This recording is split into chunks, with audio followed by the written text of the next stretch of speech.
there are so many misconceptions about what branding is, and there's a reason for that.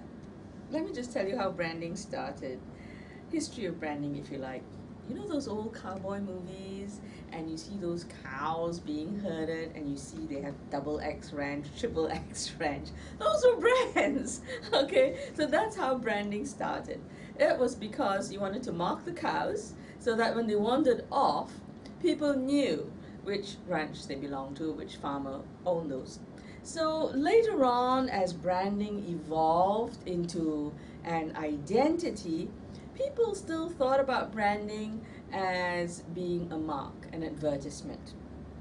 Well, branding is a combination of the visual part, the advertisement that you see, which is actually only 20%, and the rest of a brand is the experience, the delivery, 80%, which you don't see, but that's what makes a brand and which makes it viable.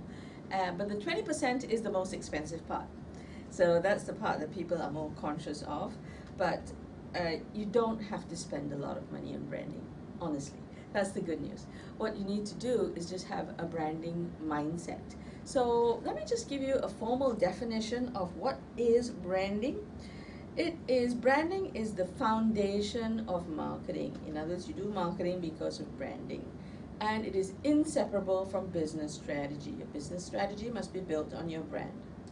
In a corporation, it is everybody's business to be cost conscious as well as customer driven. So branding is about cost, about money, how it's spent, and about people.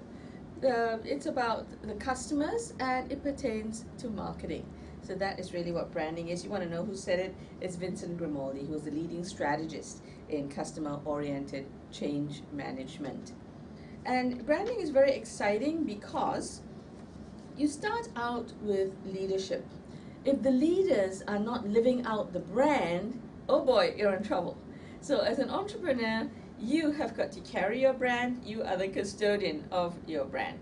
Okay, so your leadership will translate into your people management, the policies and strategies that you decide to come up with, and how you use your resources, and how all of these resources are delivered through processes, and how you measure the efficiency.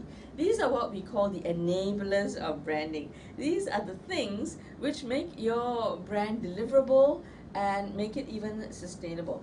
So when your resources and when your processes fail, then you need to realign them so that they deliver your brand in the ways that you want. So the results of branding, those were the enablers, the results of branding are you get social equity and financial equity. What does that mean? It means you get people satisfaction, customer satisfaction, the impact on your customer base, and that is what delivers the business results. In short, branding is about user experience.